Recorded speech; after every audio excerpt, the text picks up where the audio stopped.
evening. It's great to see so many people tonight. Let me welcome Eszter Kováts, our guest today, who will be presenting us with a lecture on feminism in Eastern Central Europe. Eszter Kováts is a political scientist from Hungary, living between Hungary and Germany, who has worked for 10 years for the Friedrich Ebert Stiftung in Hungary, leading their gender program. And she just recently published her PhD on gender madnesses in the far right in Germany and Hungary. I'm looking forward to listening to first a lecture by Eszter that will be for about 50 minutes, which will be followed by an open discussion. When a discussion in which we will ask you to comment, question after presenting yourself. For organizatory reasons, we would also like you to sign the credence list as this event is supported by the CREAS program of our faculty. So today I would like to give the floor to Eszter Kováts, and I look forward to the presentation, the lecture, and the subsequent debate. Thank you very much for the nice introduction, and thank you very much for having me here. I'm really honored and humbled that I can be here, and actually that so many people came just for listening to this.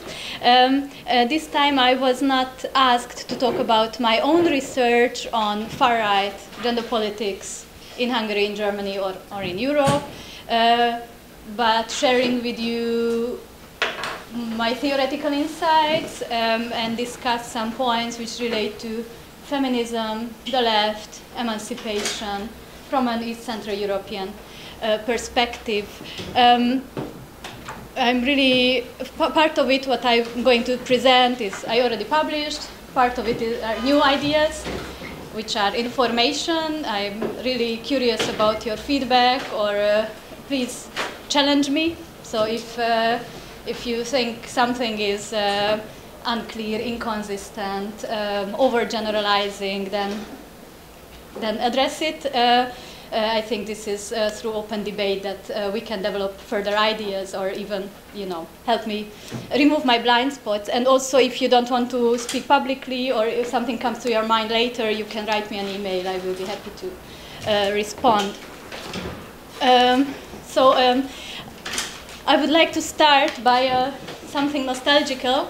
6 years ago, back then I was still working at the Friedrich Ebert Stiftung, the Social Democratic Foundation, and I edited this volume in which Luba Kobova also wrote an article, and that was my very first text in English. I spent approximately a whole summer in anxiety that I'm not able to write it and contribute anything meaningfully. I tell you, this is not the best text I've ever written, but actually it's even more, humbling to, 6 years later I can talk about thoughts. And in preparation for this lecture, I reread some of the text in the volume, also my introduction, and I found two thoughts which actually have been accompanying me in the past 6 years, and I still stick to them, even if I developed a lot of ideas since then.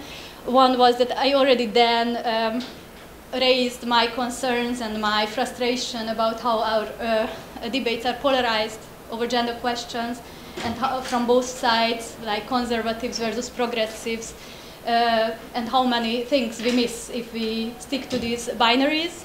So actually the queer in me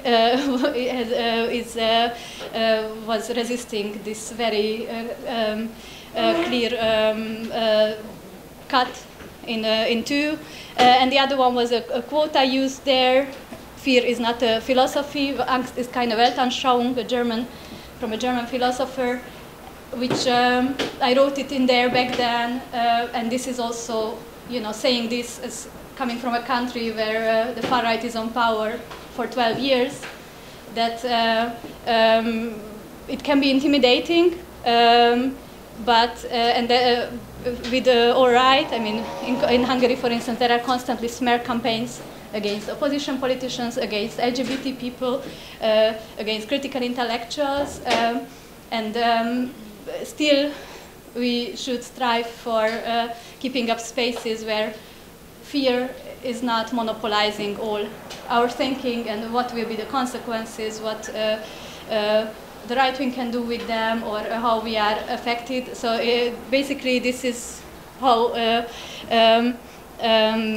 it was written back then, and this is on this, it's upon this that I would like to build my presentation.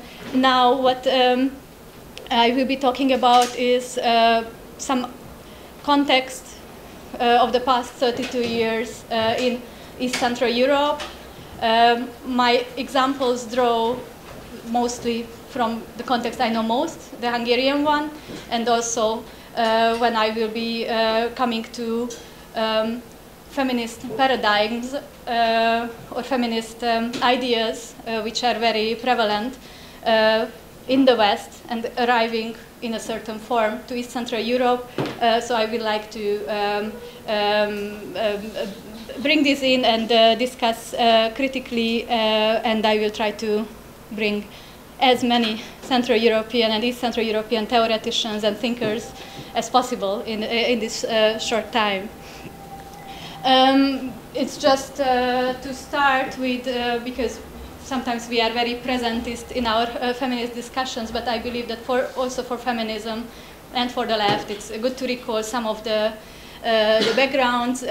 It's just in a very short way that I think this is how we need to contextualize feminist debates too, is that for East Central Europe, return to Europe, so after the transformations, was embedded in and meant basically joining neoliberal capitalism from an interior position. So it was not just belonging finally to the enlightened West, but it was it determined a lot of things. Many welfare achievements of the socialist regime were dismantled, like kindergartens. The class analysis and the mentioning of class and economic inequalities got tabooized in many of these countries. And for instance, Lubakobova is also writing about that if at all, then there was a talk about social stratification, so completely depoliticized, and the antagonism was out. So as if there were just social strata and not basically one class or getting rich through the exploitation of another class. Foreign direct investment dependency in these countries where there was no capital and no upper classes also determined the path of these countries for the decades to come. And it might sound harsh when I say ideology of civil society, but what I mean by that actually, understandably, in the context of or after over 40 years of Russian rule or dominance in these countries, the state was something suspicious, and the civil society was the garant, was the watchdog that the overpower of the state can be contained. But it also led to delegitimization of the idea of the state, and that there are some legitimate claims what we can make from the state, and many things were outsourced, or many times civil society had to do things because the state was not doing, but it was not because they were such good Democrats, but because there was a need for that. For instance, the infrastructure against violence against women. And also, unlike in Western European countries, and unlike in the financing of the civil society in Western European countries, in this region there was no donoring-friendly middle class, so those who would have been happy to donate for good causes, and the states were busy with anything else than with that. So basically, a donor dependency has been established for progressive causes, so feminism or gay rights activism, for instance. And many scholars in the past 32 years thematized this from the region, how basically where the money comes from there comes also the social theory. which means that they came with an idea how progress would look like, what are the needs of women, of LGBT people, of Roma people, and how it should be bettered. And the NGOs were trying to navigate and negotiate these spaces of how to do what they think is right, at the same time get the money they badly needed. So it is and it's still a context which is, I think, very important. For instance, in the Hungarian context, where state funding is channeled completely to the NGOs which are friendly with the Hungarian government, and you can imagine feminist organizations don't belong to that. So this pressure on, or double pressure on feminist organizations to both address the right-wing pressure, or resist that pressure, and also that how to navigate the place where the donors have their ideas, which may have nothing to do or little to do with the realities on the ground. And finally, the EU accession and the EU's idea about gender equality influenced also the space what feminists could navigate in this region. Basically, again, there is a lot of literature about that, how gender equality is determined as a right to be at in the workforce, or women in the labor market and how many women are on the labor market are the markers of gender equality, independently of how they are paid, of what are the working conditions, what are the conditions of motherhood or care work in those countries. Move forward 30 years, still we didn't catch up, neither economically nor in any other meaningful ways. There are a lot of dependencies and a lot of inequalities still in this relationship. Down there is a famous picture from Thomas Piketty, who counted how actually the EU money that flows into the four Visegrad countries and the profits and other outflows relate to each other, and surprise, surprise, it's not. You cannot hold the view that actually EU is paying so much into these countries and we should be thankful. Actually, more money goes out. Also, the COVID pandemic made it clear to many who actually forgot about it or haven't had this idea how much Eastern European migrants are exploited in the German, in Italian, in the British labor markets, in the agriculture, in the meat industry, and in the care sector.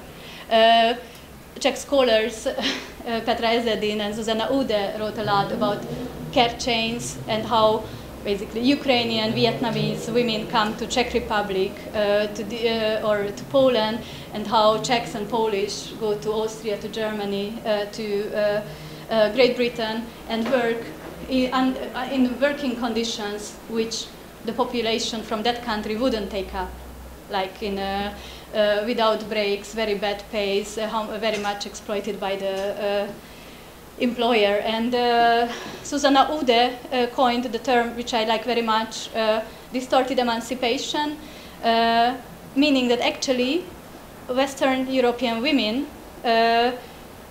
can gain some free time, or can do gainful employment, or do paid work, because there are other women doing the care work for them. So it's less that they have a better state infrastructure, not the man jumped in to a certain extent, but not 50-50. So basically the care work is still there. It's difficult to speak about how Germans or British women are more emancipated if actually their emancipation in this very material term depends on the exploitation of lower class and migrant women from other parts of the world, for instance, of Eastern Europeans. The symbolic inequality, I mean, these three levels are related to each other, but just for the sake of analysis, I divided them. anti-Slavic, anti-Eastern European racism is prevalent, and it's very little discussed. And there are critical German scholars, for instance, who try to put it on the agenda that, hey, we should talk about not only about black people's and brown people's lives in Germany, but also how Central and Eastern Europeans are treated, and also other critical scholars who are actually in favor of LGBT rights also drew the attention that such causes like women's rights or LGBT rights have become markers of Europeanness, like, and very often Western politicians do not stand up for minority rights in the peripheries of the EU to stand up for the rights, but to show that actually we are on the right side of history, we are very enlightened, whereas those people in the East didn't learn the European progressive values. And it has the other side of it. So one is from the Western point of view, and the other from the Eastern point of view is, it was also theorized by several people from the region, among others Agnes Gagyi, who says that there is, in the past decades, a certain elite imaginary of catching up in civilizatory terms with the West, like neglecting, ignoring, or denying their belonging to their national communities and wanting to belong to the Western elites, and through that, using the language, using the ideas, and having the same debates, but they are having there. It's also a way of trying to catch up or to belong to there. And she, Agnes Gagyi, says this is a self-colonizing emancipation. In her view, I think it's very relevant today. And the third point is the epistemic inequalities question by meaning of knowledge production. Again, a lot has been produced on this. After the transformations, the old ideas of first word, second word, third word were brushed aside, and new terms were introduced, and it was global north versus global south, which meant that a complete region on the globe was brushed away from the map. It's not that we belong to the global north, for that we are too poor and too, I don't know, uncivilized, but we are not poor enough and not subaltern enough to belong also to the global south.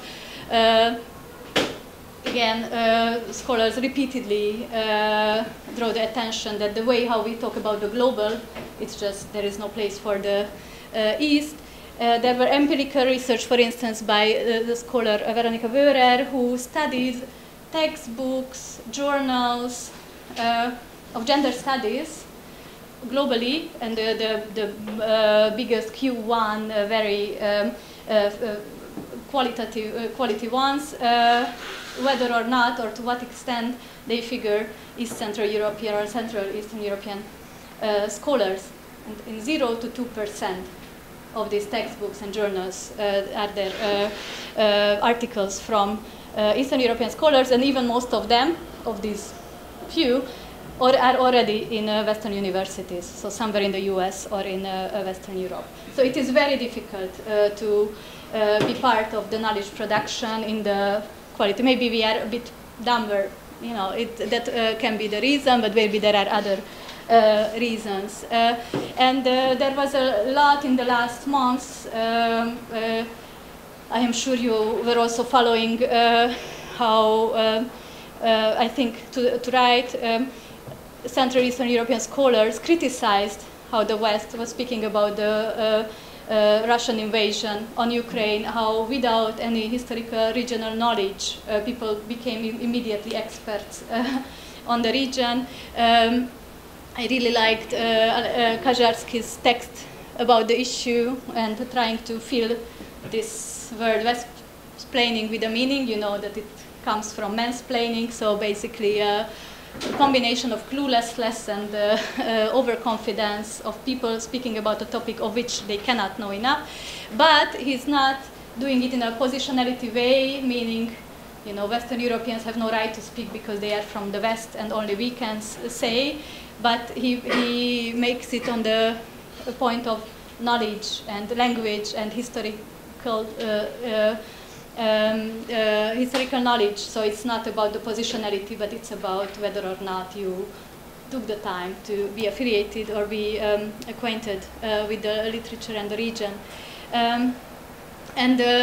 One more point here, it's, you know, like bemoaned by many scholars that often ready-made Western theories are applied, copy-paste, to the Eastern reality, and the Eastern scholars are expected in research programs to provide the data from the field and conduct the interviews, let else fill out the surveys, but the surveys represent the realities of the Western countries. So, for instance, that application of Western feminist theory to the post-communist context led to the false assumption that Eastern European women are backward, apolitical, full of apathy. And also then there are others who criticize the individualist focus on rights and wage labor, which doesn't take into account the socialist past and the neoliberal present, in which wage labor is carried out in this context. So why I'm saying all this is not to say let's not read Western theories and Western literature, is that I think there is a lot of inspiration and of course a lot of knowledge, but to see whether or not something is used as an inspiration or a decontextualized import. And to bring, I think, 3 examples how Eastern European scholars tried to grasp what is there. So just to give an idea how they argue. One is from Serbian philosopher Adriana Zaharijević. She held a talk this summer, which I found very, very inspiring. I will read it out loud, what she says. My first question is, who do we read and translate and why? Many of us from the East lament over the fact that we write only to provide the data to the Westerners, who then produce generalizations. Many of us lament over the fact that we are not read beyond our area studies, like East Central European studies. It is a notorious fact, though, that we rarely read each other. Balkans and Baltics, Albania and Poland, we barely know one another. However, we all read Fraser. In this sense, it would be much better if we did read Godze, even if to disagree with her, as she speaks about us, to us, and with us, very much unlike Fraser, who simply consigned us to a footnote, only to say that there is nothing to be said about us. Reading and translating Godze, or scholars from Central and Eastern Europe and Southeastern Europe, would prompt us to think our space and time. Another one, Judith Butler's work, for instance, is known and read in even the most materially deprived of European countries, whereas the work of women from those countries themselves remains virtually unknown outside of their own land. I think these quotes speak of themselves, and then the last quote from a Polish feminist thinker and activist, Agnieszka Graf, who puts this into the context of the 90s, when we had the systemic changes and we were trying to build up gender studies and build feminist consciousness and trying to strive for women's rights in the new realm of capitalism. It's a quote from an article of hers, How Western Academic Feminism Traveled East. We joined transnational feminist debates and strove to set up feminist structures at a time when the field was engaged in intense self-interrogation, sparked off by the impact of post-structuralism and post-colonialism on feminist theory. Academic feminist theory has unraveled the very categories on which modern feminism's identity and strategy as a movement relied. The concept of women's common identity as an oppressed group, and the idea of universal rights as a basis for mobilization across borders. From this perspective, those unwilling to move on seem marginal, perhaps even irrelevant. To put it mildly, Western postmodern theorizing about the supposed impossibility of women's studies was intellectually stimulating, but oddly irrelevant to our predicament. So I think she draws the attention to the aspect of time, like what is happening and relevant in one context might not be the one in another. And then one more point, which I think needs to be addressed before I go into concrete theories. Neoliberalism colonizing our imaginaries and our social theories, and also our idea of where change can come from. It's some quotes again, but I promise I will not only bring quotes, but I think these are very, very telling.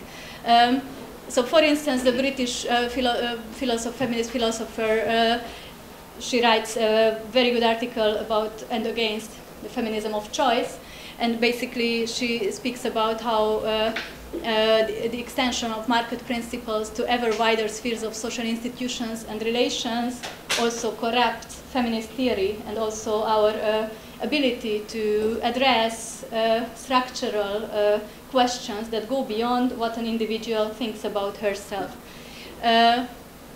Croatian Marxist theoretician Ankica Čakardić formulated it this way: the free choice ideology dictates that any time a woman makes a choice, it is an act of feminism. Which the problem with it is that there is a big difference between having choices and you can live your life the way you want, and nobody questions it in a way that you shouldn't do that. But still, you can criticize it as a political practice embedded in social structures, or let's take the example of red nail polish. I can say that this is part of my female identity, but you can say, yeah, you can wear it if you want, but still see how it is embedded in the beauty industry, or what kind of expectations towards women are transported through that. So I think these two things, what the individual should be able to do and whether or not we can criticize it, are two different things. And sometimes in these debates, people feel offended if personal choices are questioned, which are actually not about their personal choices, but let's see how these choices are shaped by our realities. A longer one from a US gender theoretician, Barbara Rissman. She wrote a lot, very inspiring stuff about how to conceptualize gender as a social structure. And she writes in a recent article with co-authors, she basically says that this neoliberal imaginary also colonized gender theory. Within a neoliberal framework, attention is narrowed to the choice of individuals with less attention to the governmental and other social structural explanations for social life. Neoliberalism is the intellectual air we breathe in the 21st century. In a world with increasingly fewer unions or pensions or stable employment contracts, the individual managing his or her own trajectory has become routine. Individuals are responsible for choosing everything, from religious denominations to healthcare plans to identities. We suggest this individualist focus has been imported into the study of gender. This is problematic both as an analytic strategy and for a collective feminist project to eradicate gender inequalities. And the last point is from a German scholar of Italian origin. He says, what remains is a neoliberal inwardness that can be observed everywhere, which no longer wants to know anything about social change, but only speaks of exclusion, because it can no longer think of the individual as socially stratified, but only positioned as an individual. The penetrating question, where am I racist? Where am I white? Where am I overlooked? Where am I privileged? Where am I traumatized? How do I talk? How am I talked to? How do I move? How do I affect someone else? How do I feel about the other? Entails a permanent self-reflection and self-optimization that is no longer able to think the universal out of the particular. I think these show us that the way how Risman calls it, that neoliberalism is in the intellectual air we breathe. So how this influences social theories of, you know, what is out there, how we conceptualize inequalities, injustice, but also what we can imagine as a possible change and where the change will come. Will it come through my self-reflection? Will it come that I ask someone to self-reflect and check his or her privileges? Or are we able to think in a more broader term? So I would like to discuss these points, what I have just mentioned, along three theoretical concepts that are very much used in the Western feminist theories that try to make sense of where we are now, and to see to what extent they are, what are their merits, and also what we can use from that for understanding the East Central European context, and where are their limits. You will see that I don't have a pro or contra approach. I will try to see really like what can we learn from that, but where are the limits, what we maybe shouldn't. Let me drink.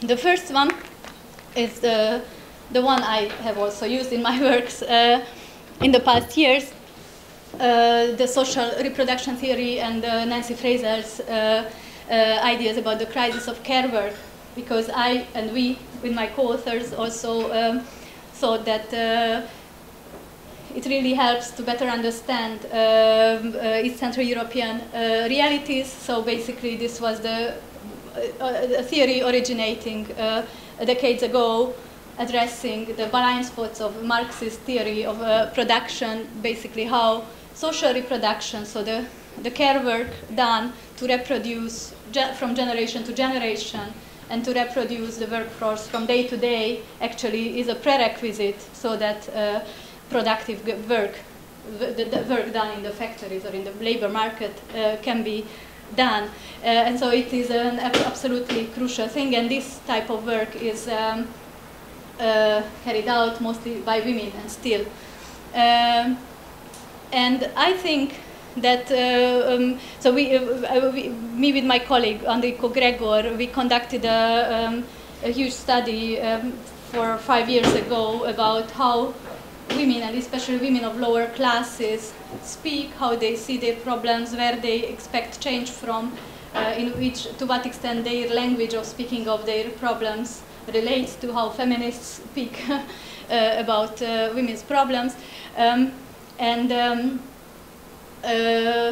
Basically this framework helped us to address the core semi-periphery and East-West divide in these questions, so that it's not just we are outside of any historical material context, but that actually all problems related to care work and how women narrated as their problems related how they share care work, how the employer doesn't take into account their care work, etc., how it is also embedded in these East-West relations.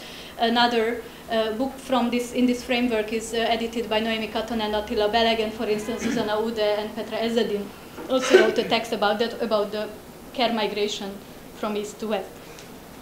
It also proposed to us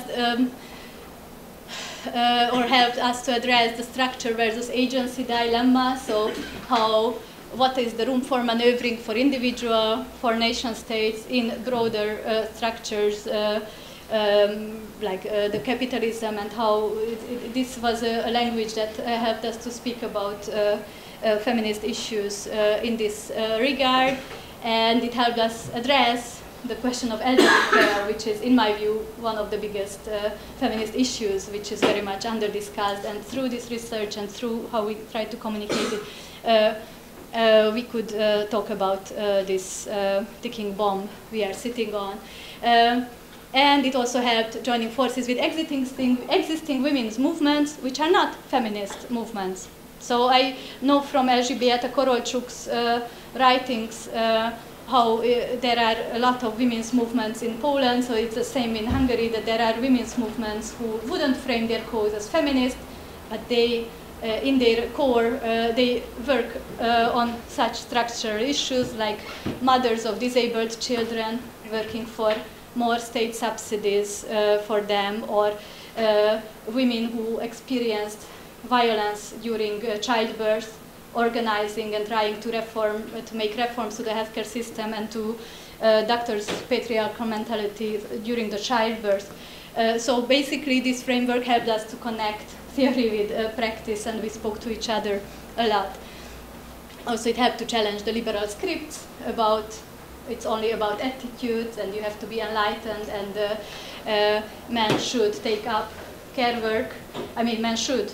I wouldn't speak against that, but that whether or not men take up care work is not only in their heads, but it's also inscribed into how the labor market functions, what is expected from the male breadwinner, and what pressures the employers put on men if they want to become active fathers or care for their old parents.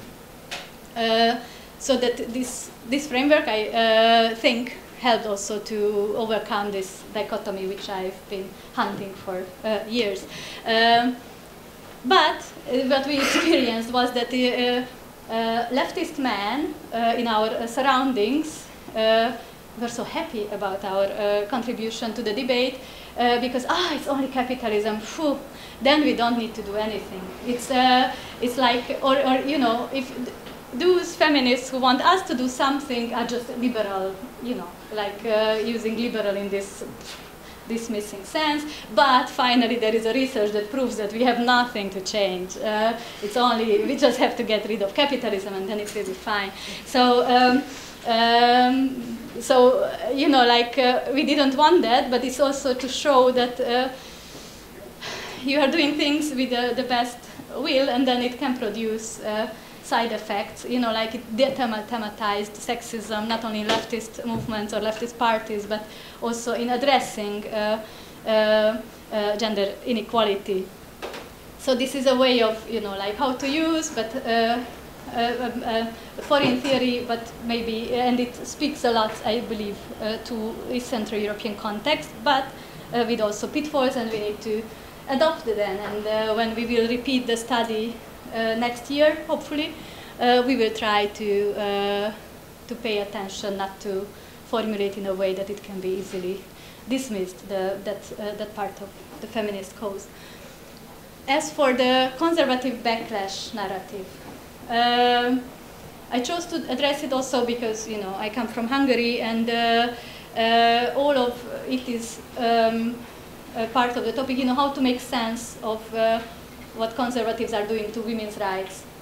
I will not talk about it because I have no time all about, but I'm sure you are following Hungarian politics to that extent, how liberal democracies, institutions are dismantled in the past 12 years.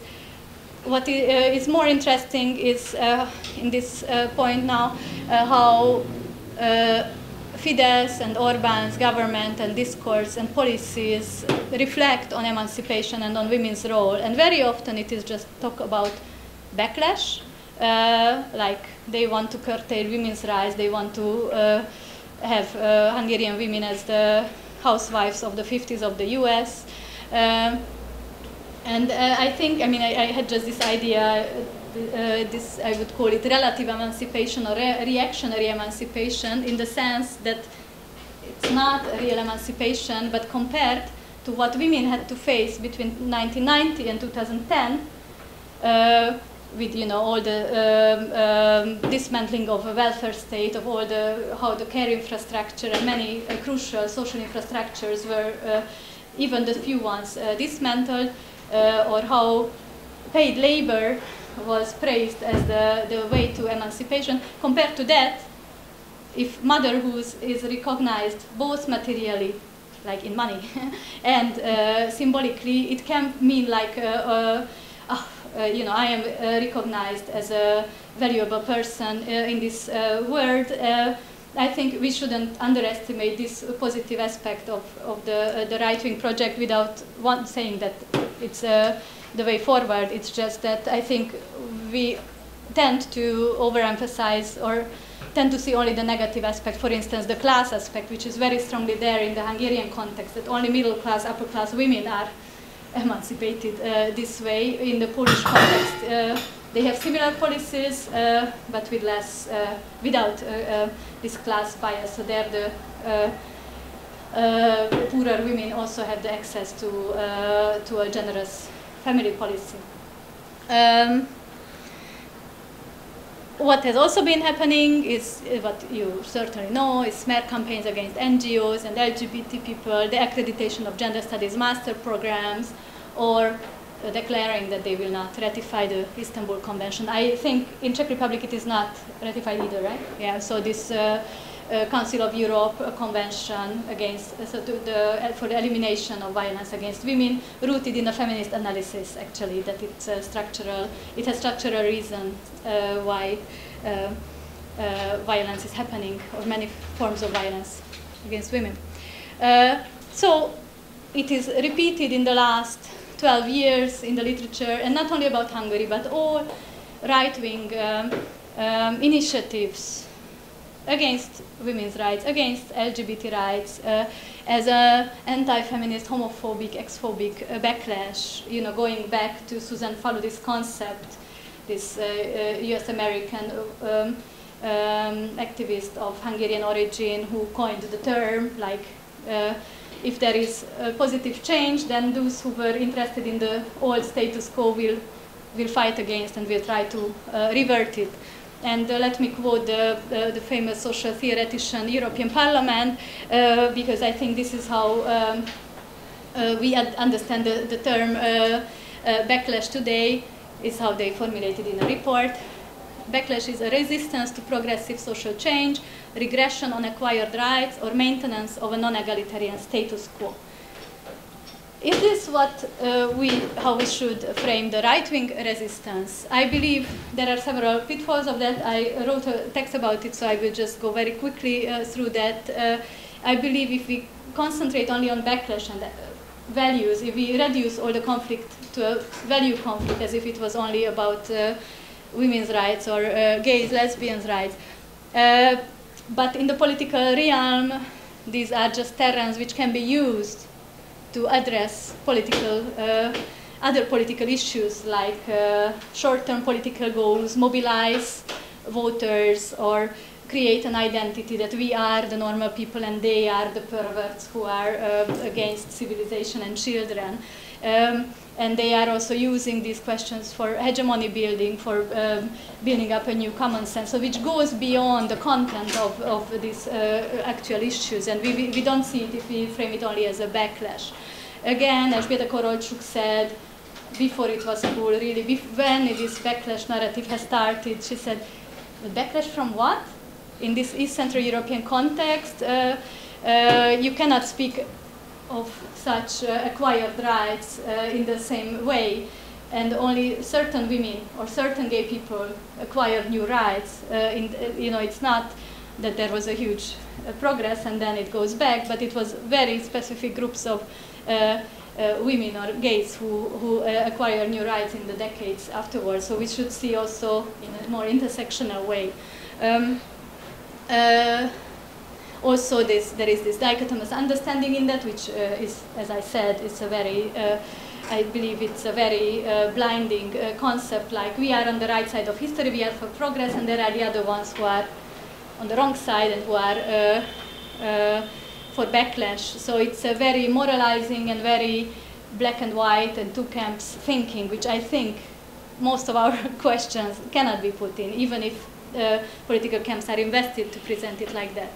And also, it conceals a lot of questions. I will not go deeply into that, but actually there is no one direction of progress. It's not that somewhere in the US or Germany there is the way and this is where we should progress. Who determines what is right and who is able to carry it out is a result of political fights.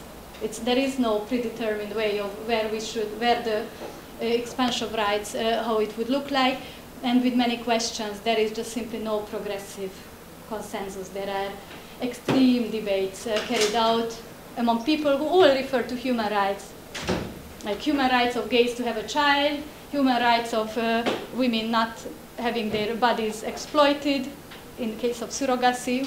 It's a battle. It's not a clear, easy way to decide which one is progressive and which one is not. So I believe framing any opposition as backlash reduces this complexity to a dichotomy: progress versus backlash, social justice, injustice, being for or against inequality. There is a lot of this talk in this literature about how to assess the right-wing anti-gender, anti-LGBT, and anti-feminist mobilization. I believe it is not helpful for us to jumping in and to just taking up uncritically this narrative.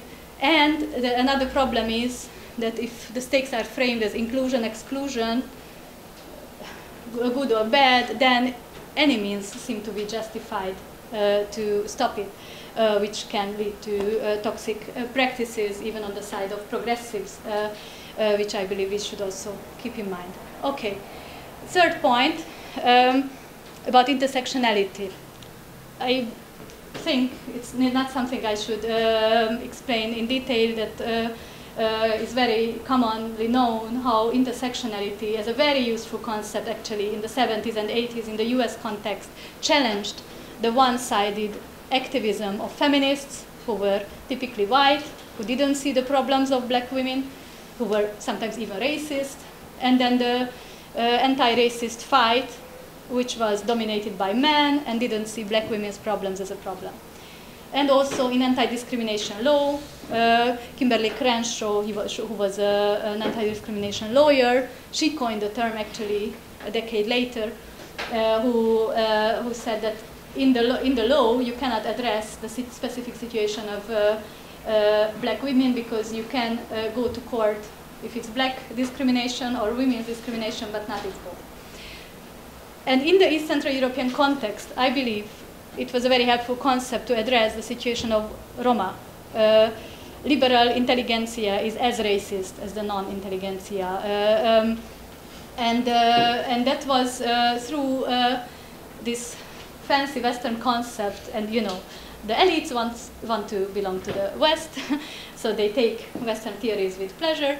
So through this concept of intersectionality, this oppression, these hardships that the non-Roma cause to Roma in Czech Republic, in Slovakia, Hungary, for instance, could be addressed, that it could be put into the mainstream and addressed. Not that it was there were serious political programs to deal with it, but at least it gave a language to the Roma intelligentsia to put their problems into the mainstream. However, some years passed, and now I will talk about intersectional activism, politics, academia in a critical way, based on my observations and reading of texts, what they produce, and the practice they do in many Western European and US countries, in the hope that I'm not overgeneralizing, but this is the point where I get sarcastic too. Most of it I wrote with a friend of mine, Gergely Csányi, in a long Hungarian paper. There is a short English version of it, so you can find that one. I'm running out of time. So basically, there is a critique on that actually it comes from the US, which is a much more individualistic society with less welfare state and less reflection and institutions of social security, and coming from anti-discrimination. For the European context, it was not a helpful instrument, but rather something which narrowed down structural struggles, and it was narrowed down to unequal treatment and how people are treated by other people, like the privileged ones by the non-privileged ones. And we formulated it in this a bit polemical way, that it has become an Excel sheet approach, naming in a very static and ahistorical way of male, female, heterosexual, homosexual, non-Roma, Roma, like as if it's young, old, in all sorts of categories. You can always find who is the oppressor and who is the oppressed, and it's like counting together your in how many dimensions you are privileged and in how many you are oppressed. It is a bit shallow for a social theory. And it is also very ahistorical, you know, it's also in a sense of how to account for change. Like Ilse Lenz, for instance, a German sociologist, you know, quoted a lot of empirical research to show how migrant women, or the second, third generation Turkish, how they improved their situation. And, you know, if so how to account for that in this very static oppression and discrimination focused framework. And you can see how, you know, this mix of discriminations and privileges. Class is just one aspect there. It is also narrowed down, the critique of capitalism, to an identity, like I am a poor person. And you should accept my poor identity and not discriminate me. For instance, if I have a music taste which is characteristic for poor people, or if I'm not dressed nicely, you should still allow me to enter into your coffee and not discriminate me. It doesn't address, so this is the approach of classism, which is very popular in Germany, for instance. So, or it's you know, like how something affects poor people, but it's not about how to fight against or for a society which doesn't produce poverty, or how to eradicate the roots of poverty, but how to treat poor people nicely, or how to, you know, poor people don't want to be recognized in their poor identity. They don't want to be poor. So I think that it might not help. Also, very often it is decontextualized. Just one example, maybe it's not very well visible. It's from a poster in a Budapest demonstration with hashtag Indigenous Lives Matter. What does that even mean in the Hungarian context? It is a racist slur. Indigenous lives are those who are not Roma, because the Roma came later. You know, so it's you cannot just copy-paste concepts and slogans so easily. And also the very important reflection on positionalities, like, you know, okay, I think it was a very important intervention to see that what I am not able to see is maybe because I don't have the interest to see it. That it is symptomatical for my social position, what I am not seeing it. But how it is used now very often is like an ad hominem argument, who is allowed to speak on what, and or knowing that if you as a heterosexual criticize the pride marches for being eaten up by corporates, then you are accused of homophobia by many and not engaged in good faith with the arguments whether or not corporates help the gay and lesbians cause or not.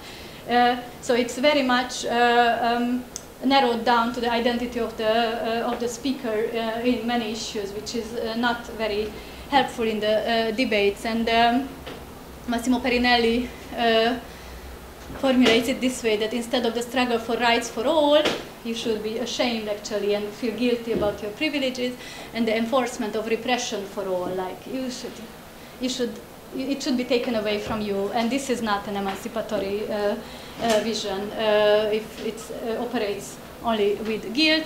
The overemphasis of feelings, I mean, I would be the last to dismiss feelings, but feelings as that trump intellectual arguments, that, you know, I feel offended, therefore you are wrong, is maybe not an argument in intellectual conversations or in academia.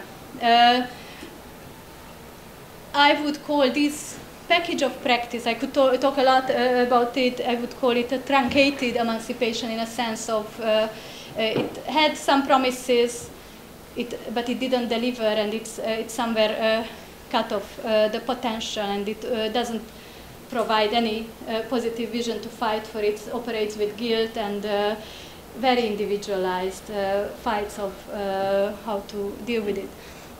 So I'm almost at the end. But what can we do and how to see it from, I mean, leftist, critical, or a perspective that strives for social justice. I believe that this, what I have just presented the last, is a sort of leftist individualism taken by this neoliberal air, which sees change only in the change of the attitudes of other individuals. So we have to remind each other all the time how you speak in an oppressive way. It's also a bit of defeatist, like bigger change is not possible. We are not able to imagine it. Or there is the other option, we can choose leftist nostalgia, which we often hear. I mean, I don't know if you too, but I think it's common in leftist discourses like, oh, this stupid identity politics, just get rid of it, let's go back to the good, or leftists like who didn't deal with these stupid small minorities like women or gays or Roma. Let's go back to the main problem, namely capitalism and the exploitation through capital accumulation and the profit logic. And then if you do that, then all these other small issues will be just way of the way. You know, like maybe as feminists or Roma or gays are not happy with this solution, I believe, right. Also, what to do with alliances, like isn't left and liberals should unite to defeat the right. I mean, I can say it from the Hungarian context. This is the constantly we have this question. And it's not just a theoretical one, because you have to negotiate also policies. And is it really more important that to defeat Orban if the liberals are also neoliberal in their economic policy and don't want social security, or they all talk all the time about corruption, whereas you would like to talk about healthcare system or welfare. But also, there are, I'm very critical towards those who say that, okay, the right wing is now on power, I speak about Hungary, okay, they do some bad things, but at least they are anti-liberal. So there is this idea of, okay, punctually, maybe we can work together and talk together because the worst are the liberals. So as you could hear, I'm for none of these options. So I think we need to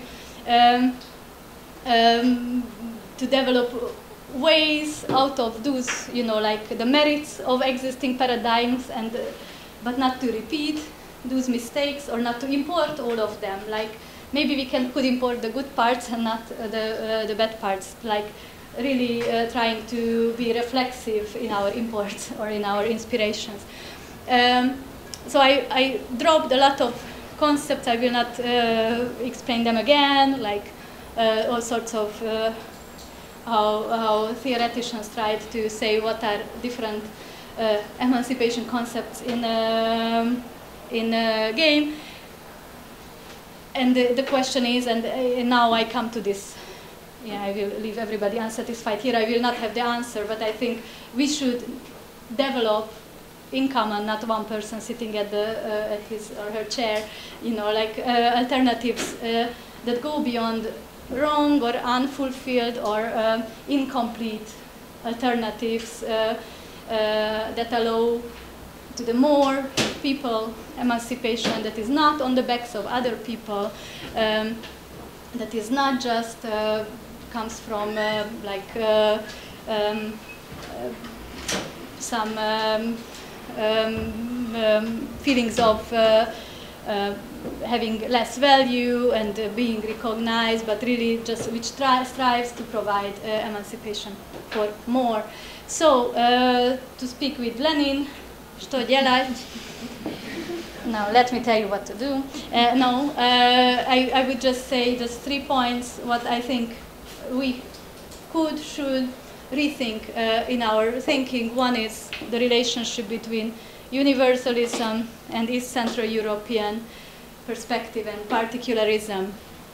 I believe we should somehow keep the idea of a universal emancipation, but neither by nostalgia, let's go back to class, nor by uncritically adopting current US and Western European trends, which pretend to be universal, but actually they are also situated and respond to their own contexts.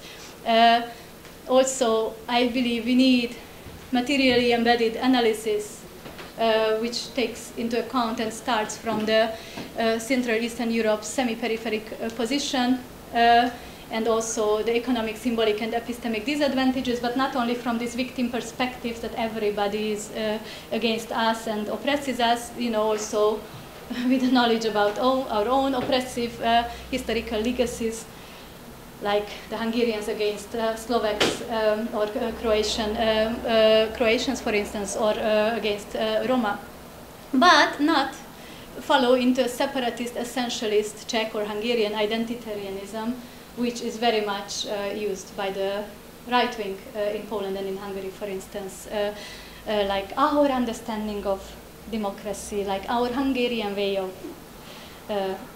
understanding European values. Second one, is this. I'm struggling a lot with this, but I think we should somehow save from all these debates and all these entanglements somehow ideas of and rethink enlightenment, rationality, and facts in a triple pressure. There is this right-wing positionality discourse of, our Hungarian way of or Hungarian understanding of democracy, which challenges rational scientific criteria, what is a democracy and what is not. It says, no, it's from your point of view, it doesn't look like a democracy, but from our point of view, it is exactly that. The liberal nostalgia for the technocratic years of the 90s and the 2000s, which they want to go back to that when facts were facts and truth was truth, and now everything is politicized and everything is up for grabs. I don't think we can go back there, and it's not something what we should strive for. And also this kind of postmodern radical constructivism, which is at the same time also radical individualism and partially anti-intellectual, which questions Enlightenment ideas and rationality and arguments in the name of a constant hegemonic struggle and debunking power relations everywhere, every time. And let's read each other. I think that will help us to develop better theories and then better social practice for emancipation. Thank you.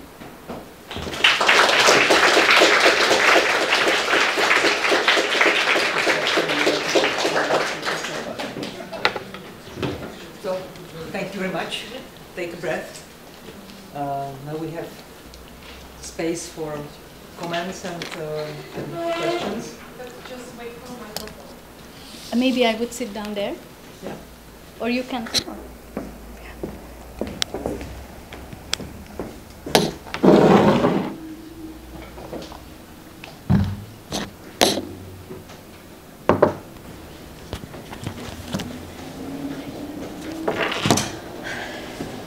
So there will be a microphone going down for the sake of the record. And I'd also like to ask you to present yourself and ask questions straight away. So the floor is open.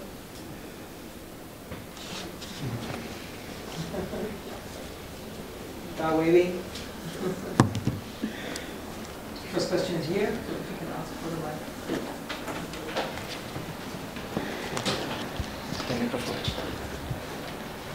How does it work? You don't have to do anything. It works, Just it's only for record. All right. I have like two questions. The problem is that I would agree with you, and I agree with you. But my question is, you say that all of what you say are Western concept that has been sort of imposed on academia. But I would say it's a problematic claim in Central Europe, because a lot of the thinkers behind these concepts came maybe from Central Europe. Take Nancy Fraser.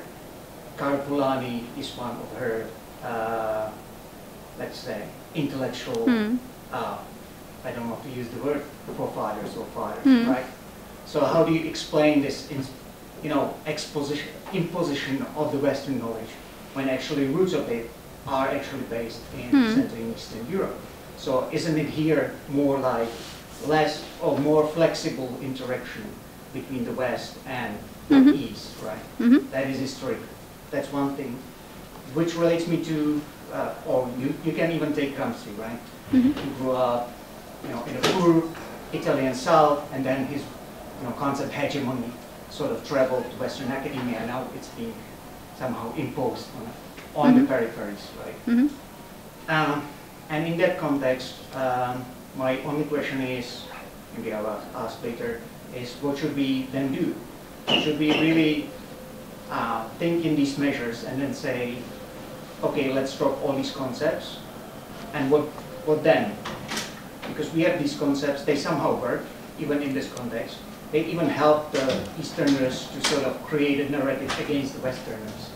So what's your solution when you say these concepts don't work? Should we decouple from them? Should we situate them? Because that's all what I already read in a critical theory. So what's, in a way, what's new to what has already been said? And one more thing maybe, which is more like empirical.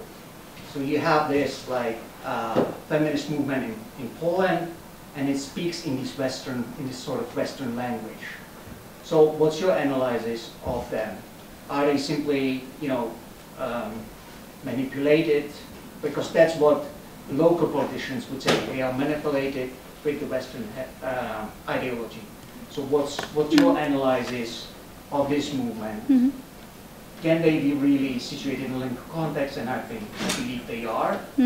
And they are sort of legitimate movement, accepted by majority of the population. Yet they speak and they call to the Europe, right? So they speak this European language.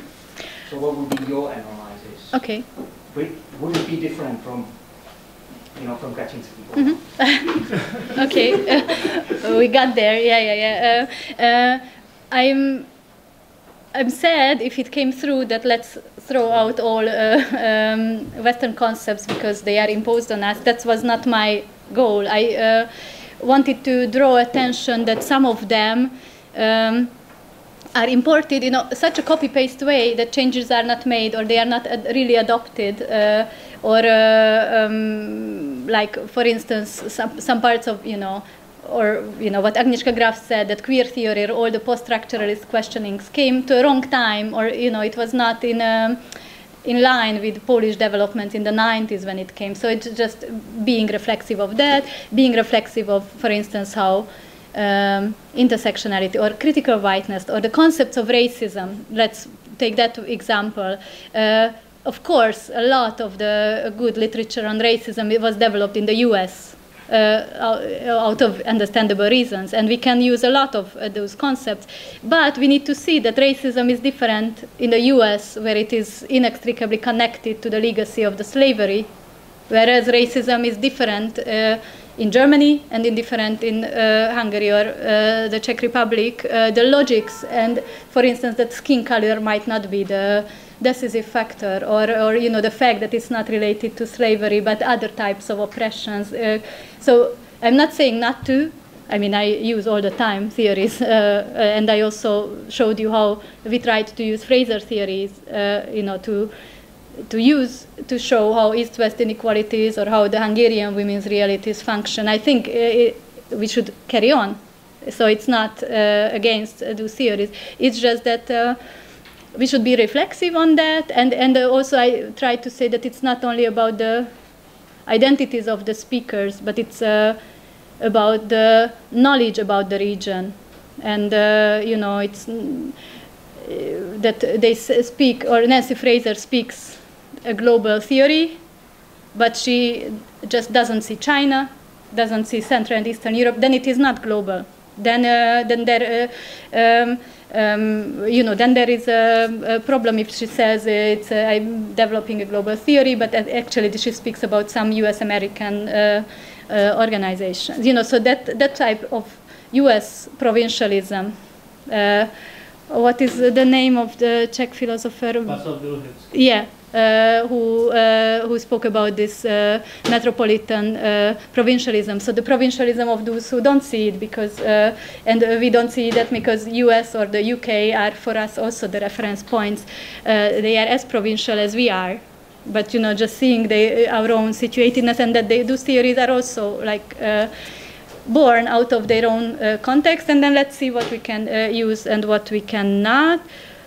The same with the Polish women's movement. I don't know what kind of language you say when you say that they use European or Western language. I believe they speak about the Polish women's problem and oppression in the peace Poland, and I think it's that was also one thing that what the right wants us to believe is that feminism is a Western import and has nothing to do with our cultures.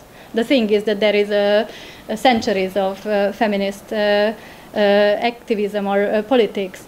The problem was that also when after the systemic or the transformations, also related to where the money comes from, but also because the socialist past was a dictatorship, and so basically everything what was there before that, during the state socialism and before, was just as if it was not there. In the legacies were not used, and the feminist languages were not developed maybe in a way, but they started to speak in the language of the human rights, which was back then the language of feminist activism in the 90s. And so that was a new language that came. It doesn't mean that it's a bad language. It didn't connect to the legacies, which I think made it also vulnerable to right-wing attacks as something imported. The feminist cause is not an import, obviously, but like see what language we use, why we use it, how is it connected to power relations, and see what we can use, what we should drop, or how adopting certain concepts rather narrows down and not opens our possibilities. Thank you.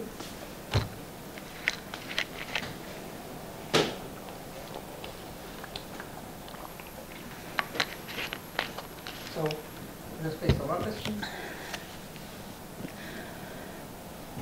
Luba.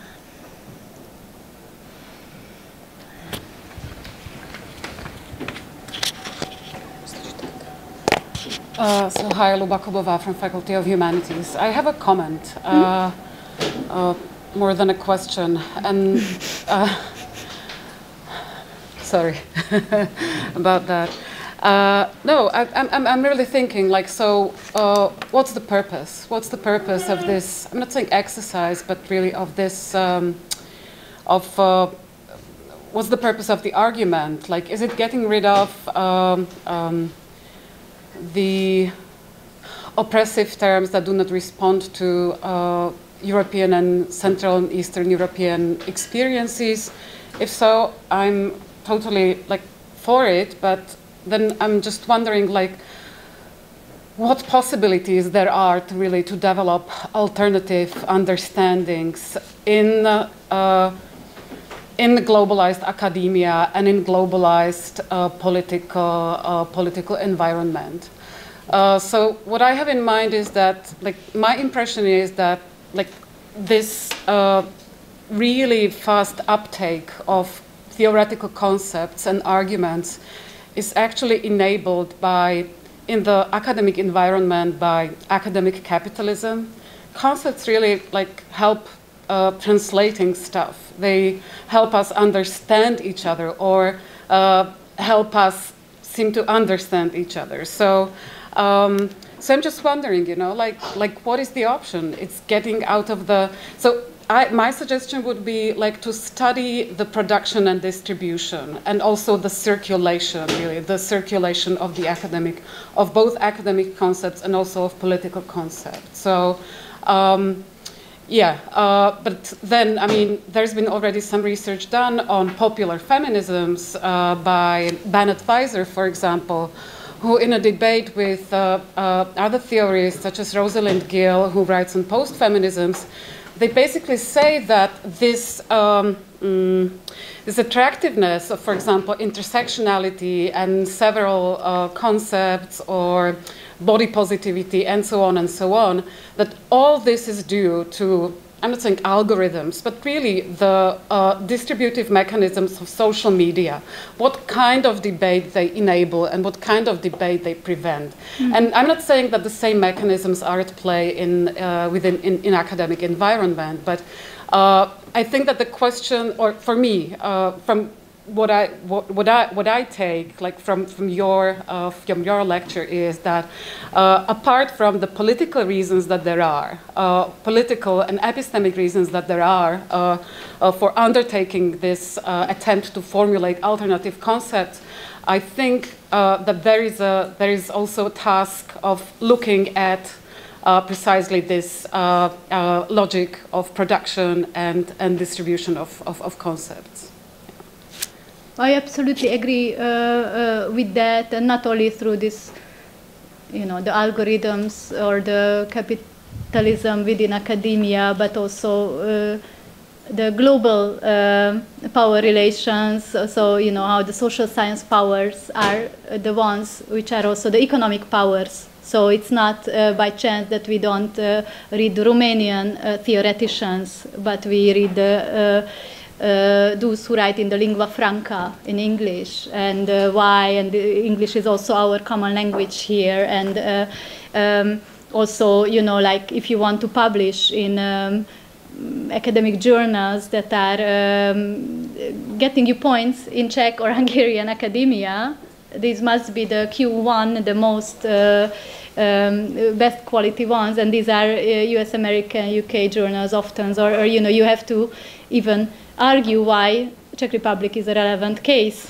or you have to use the literature so that the reviewers of those journals recognize, and you cannot quote or use the theories or the concepts which were developed by scholars here, or much less, or in a very tactical way. So I think it's just what's the point of the exercise is rather this, it's not like this victimhood, like, oh, even when we think we got something, even then we are oppressed. So that's not my point. It's just that I think there is an entanglement of academia and activism in many of these questions, and that even academics or activists who think they provide some form of emancipation through these concepts, they don't see what they lose by using these concepts, or by not adopting to the current context, and or like a plea for all of us. I mean, it's not to you, but to me for sure, but to others, that let's read the Serbian and the Albanian and the Latvian literature, and maybe we get more inspiration on that too. Not to essentialize the region again, but that connects also to our possibilities, like the distorted emancipation concept for me by Susanna Ude was, like empirically founded, very well argued. I've been using it, and it's things like that reflect and the realities. Whereas she also uses Nancy Fraser and or the literature on the care chains. So it's not that either or but keeping a reflexive stance, it's because I think our debates are often too narrowed down by these.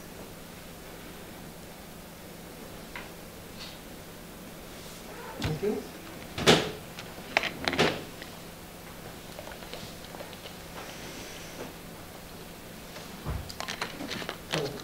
Other comments or questions? There is.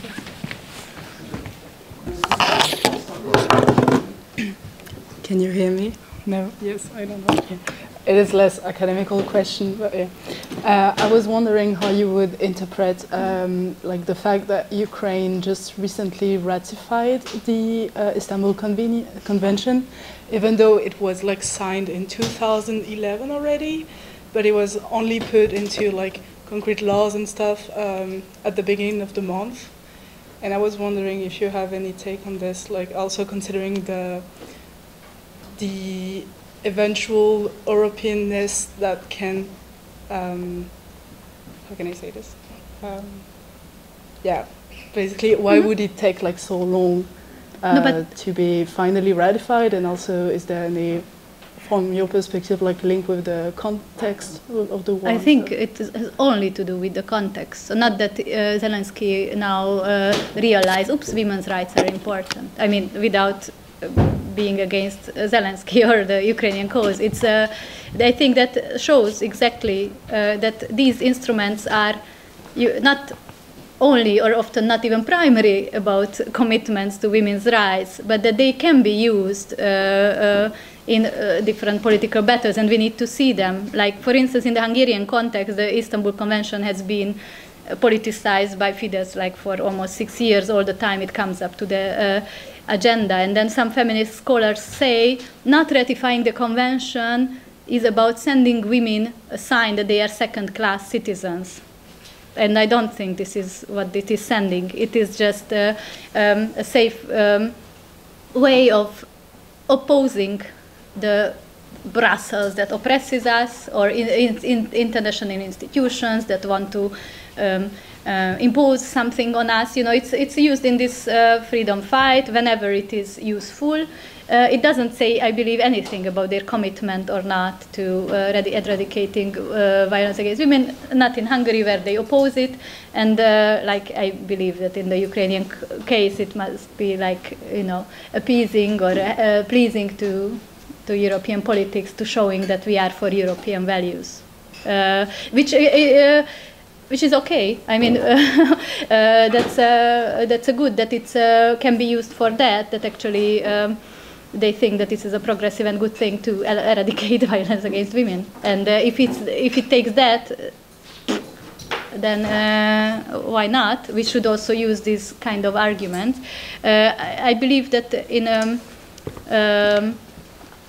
our context in East Central Europe, it was the time leading to the EU accession where these arguments were very tactically used by feminists, like to advance the feminist cause, like this is a European value, this is how the Europe functions, so, and trying to explain to the sexist big coalition, which is left and right, for instance in Hungary, like, you know, that's the way it is in the EU. You want to join the EU, so let's work for women's rights. But it was a two-edged sword. Like, it was functioning when the EU had a good legitimacy and everybody wanted to join the EU. Then when the EU accession lost its value or disappointed the people, then it was like being easily instrumentalized by the right, that actually it's not something coming from Hungary, but it's coming from Brussels.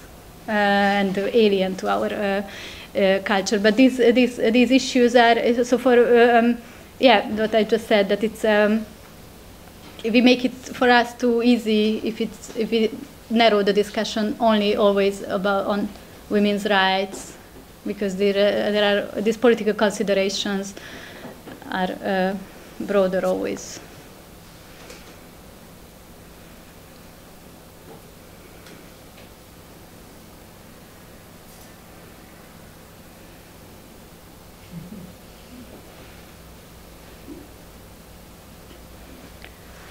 Get the micro.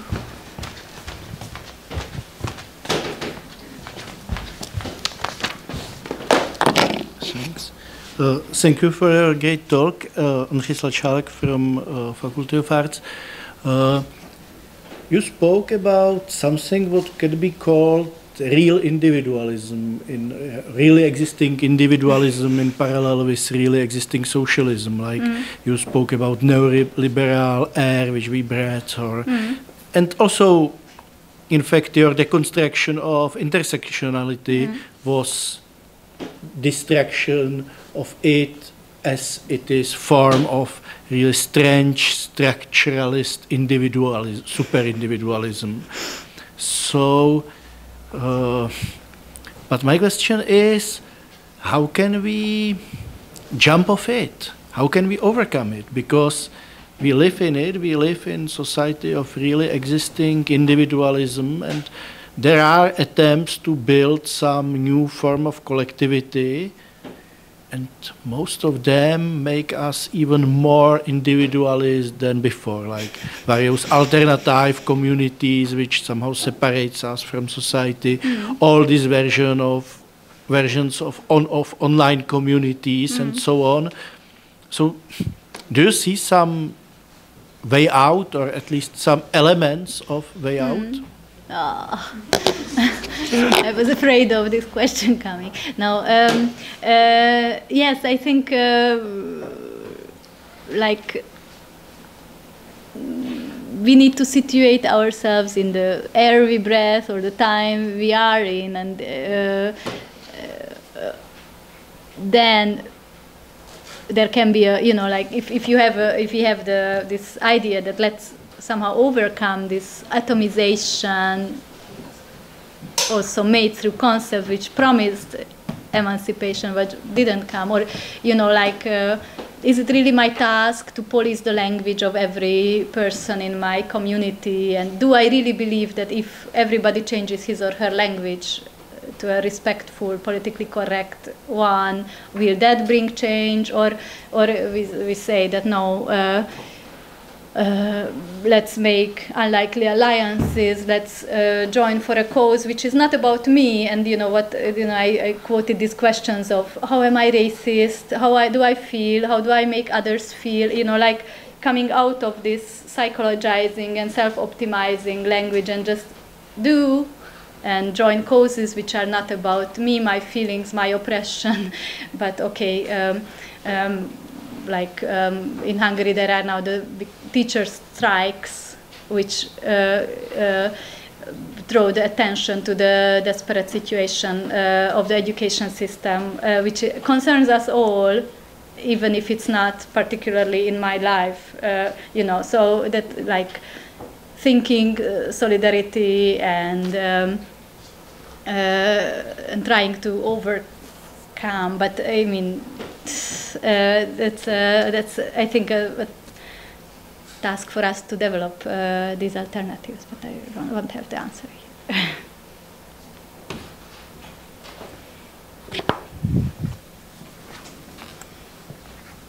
Thank you.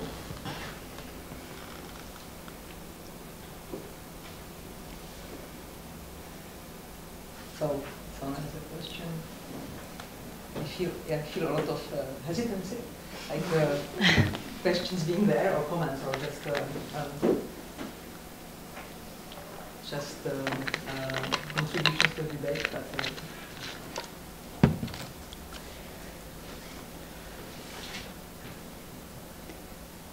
if I may, then. Again, Ask you. Not from a position of a feminist theory, but trying to link your intervention to a political reflection of the present. For me, coming out from a different point of view, there is a shocking lack of legitimacy to feminist discourse in Central Europe or Czech Republic. So let me speak for Czech Republic. That is now in the last years very visible, especially coming from official places. And second shocking event is the. I mean, it's not surprising. It's shocking. I mean, the level of ignorance of feminist issues coming from official positions from politicians, not necessarily from state organs that were, at least from my point of view, involved in the EU project that imported and legitimized a lot of feminist issues, but not labeled as such, but part of the reform projects coming from the EU. And secondly, the other moment that's shocking very recently is the populist right-wing, how to say, resistance to any kind of feminist idea that we see.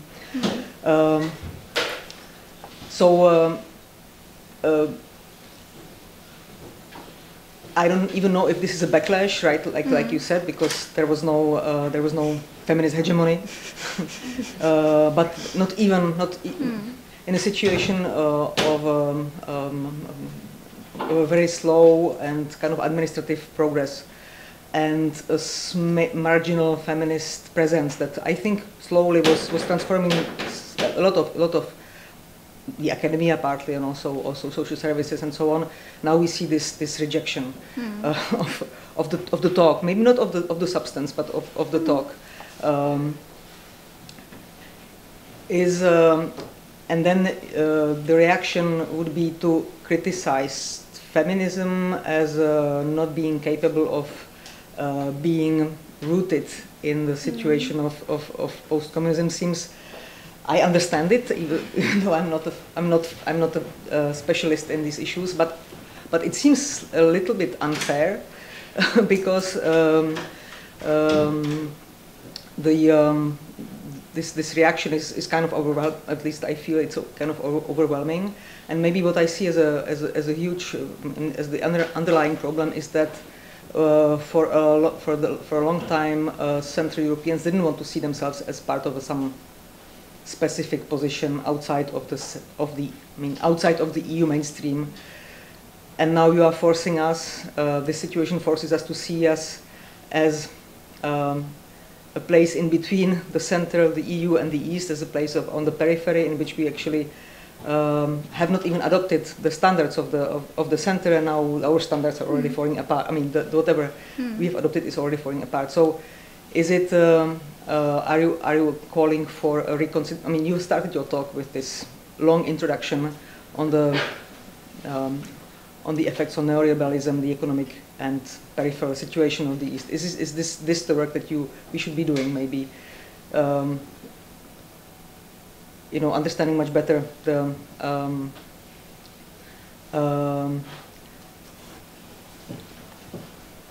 why Central and Eastern Europeans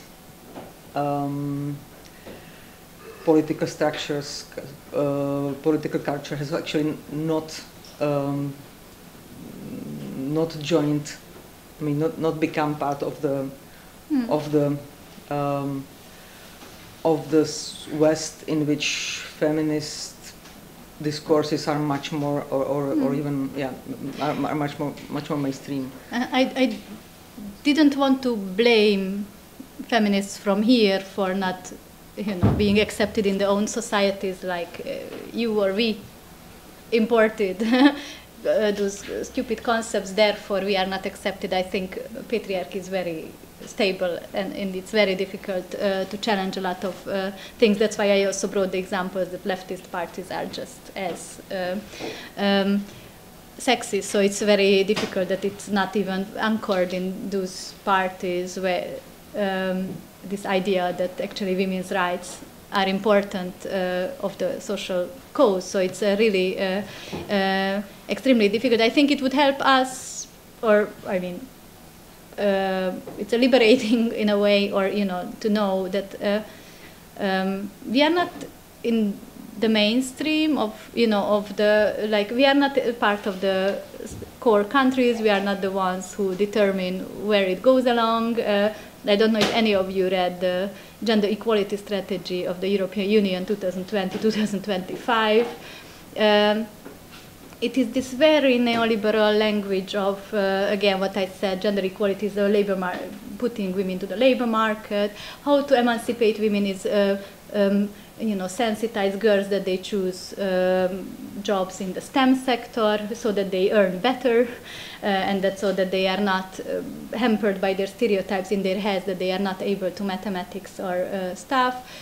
But zero about the care work, zero that it should be acknowledged or recognized even if it's a man who does it. It's like all our the education, social, healthcare, are extremely important things. And I know too little about the Czech Republic, but I know that in Poland and in Hungary there are really movements which maybe they don't speak in a feminist language, but strong women's movements which, what I said, like speak about actually feminist causes, just maybe not in a feminist language, like how the state should help single mothers whose ex-husbands don't pay the alimony, what to do with women in the sandwich generation who have to care for their parents and also for their children, like also motherhood, which is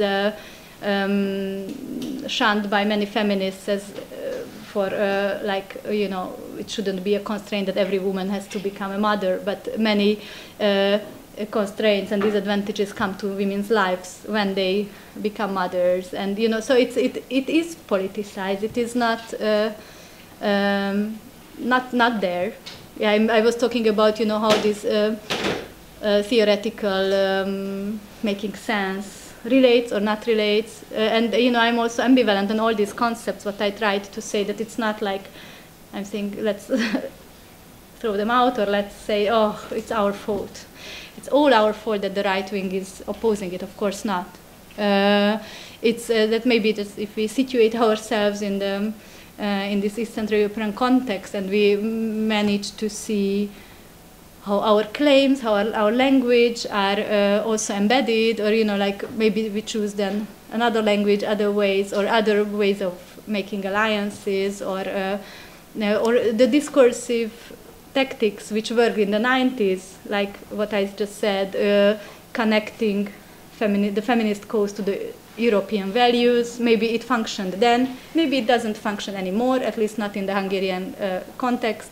We should find another language. For us, through carework, that was one which I believe worked somehow, and so, but it's like how to connect it to women's real strikes, while not losing out of sight the male-female power relation, which is still there and which is reproduced also through the social structures and the parties, including the very progressive parties. So maybe a lot about issue-orientedness, like there are specific issues. Or developing also our concepts through the fight, or through the action, yeah.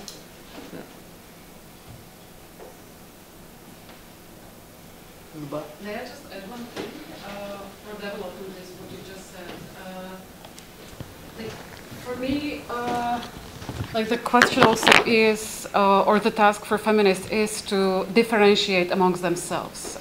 What I find really problematic, and it's not problematic about how you speak and like how you generalize on feminism, but I think this is part of the problem, that I don't know about Hungary, but oftentimes these conflicts that may happen within feminist,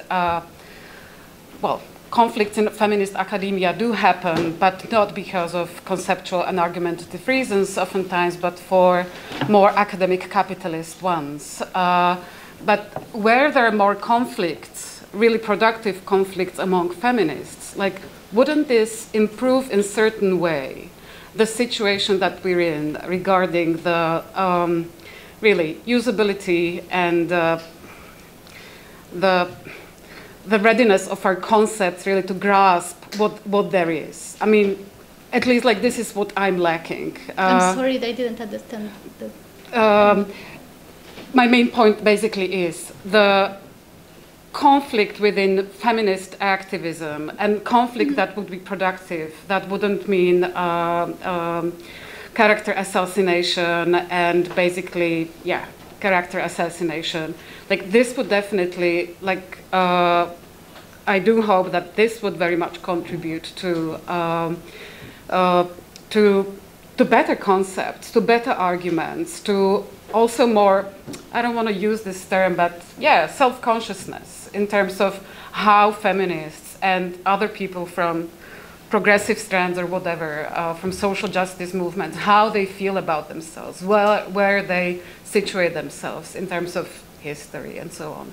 So yeah, I'm just wondering about this. Like, what's the role of conflict among feminists, and how come? I do have my responses, but then how come that it's so difficult, really, to have a productive conflict? And what is your response? I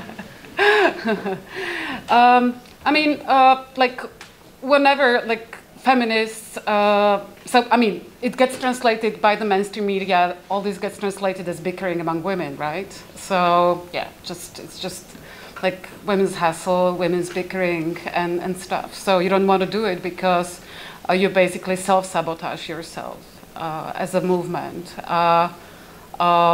People view it as really as a character assassination. But I think it's a problem, really. It is a problem that people cannot differentiate, and here it gets back to your argument regarding the personalization and individualization of arguments and yeah, arguments. Like, were these arguments not understood as personal attacks, I think we could have really great conversations about our political aims, about our political instruments. So yeah, I think that this differentiation between, like, yeah, between these personal attacks and then conceptual and political ideological debates. That's the difference there is to that's the difference there is to make for a productive, really like discursive struggle to take place. Yeah. I am full with you. Whoever wants to quarrel with me about anything like feminist in Czech and Slovak context is welcome to do so. Yeah. Yes, I am 100% with you. I mean, I don't know exactly the reasons for that. I'm sure that this competition for resources in academia, like who gets published, but also the competition for attention. So also the academics became parts of the, I don't know, the social media, and you know whose messages get through the media and who's not. So I think this competition makes it more difficult to, I mean, my vision about academia is, or it would be, that we can carry out these conceptual debates in a good faith, even if maybe I have my private theory why she has such stupid views, you know, like, but it's not about her personal, I don't know, bringing in her daddy issue or her, I don't know, a Nazi father or whatever, you know, like this. Why are we doing it? But I think it has my idea about this is why we are not able to have these conflicts in a way. It's first, it's not a feminist thing. Like all social justice causes are bitterly fighting amongst each other. Like the anti-racist movements also are having very, very bitter fights in academia and in activism. But I think what makes it so difficult is, this is my own theory, maybe I'm wrong, is an understanding of hegemony and this idea that pluralism is an illusion. It's an illusion kept up by those who have the power and who have the interest to keep the unjust power relations. So if I go into a good faith debate with someone, actually I am accepting his or her premises on, yeah, we are on an equal footage and Habermas was right and every position is equal, whereas no, there is power in all these debates, but this idea of that every such argument happens in a power fueled space, I think it's totalized. That is no more a possibility for a rational argument in good faith, because I cannot have good faith because he has the power or she, or and everybody excuses the other one that you you have the power, or I have to get through my argument and not through you because you are anyway hopeless, or we are not ready to be challenged, or oh yeah, there I was overgeneralizing. You know, it's also not rewarded if you make concessions. It is like, I said that. You know, this revengeful of this, and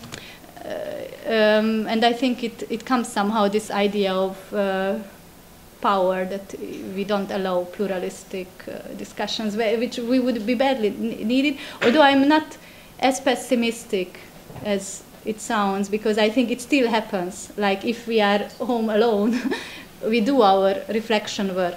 So maybe we don't do the concessions in direct conversation, but then maybe we say that, actually I didn't see that one. And then next time I will formulate more cautiously or more, you know, maybe it was too harsh, maybe it was, I mean, I can say it for myself that it still works somehow, but, you know, of course, if it is in a very aggressive, bullying environment, how critique comes, it's very difficult to take it up. But if it was a good faith, like, okay, actually, we all want to better understand, and we all have an idea of equality, dignity, you know, like, let's see where you are wrong, or, you know, why I think you are wrong. And that maybe it's naive. I think maybe it's naive, but that would be what to strive for. But I think that there should be a differentiation between having a good argument where we share some values, where we share some certain underlying values. I think that the situation is different to like having real like ideological clashes. Mm-hmm. I mean, like we need a conversation in order to differentiate between these two. Yeah, or two. But I think ideological clashes would also be good. I mean but then also without involving the personal or attributing bad will to the other one, but at least sharing this idea that I know she fights for a good cause, I don't share her view, we have a very serious ideological difference, like those who think that capitalism is co-responsible or who don't think, or you know, there are a lot, whether we think that power is, we think about power in Foucauldian terms or in other terms, what we think about language, as, you know, there are very serious ideological issues, but very often it is in a very, I mean, moralistic way. If you are not on my side, then you are a bad person, and or that you do it out of hatred, out of, you know, like some, and it makes it then very difficult. Whereas I think it could be very productive. I mean, the ideas develop this way, and also, you know, these fights are productive, or should be.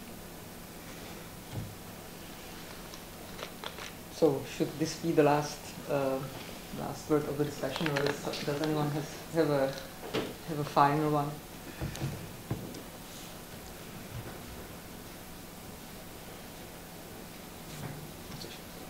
So if not, thank you very much for.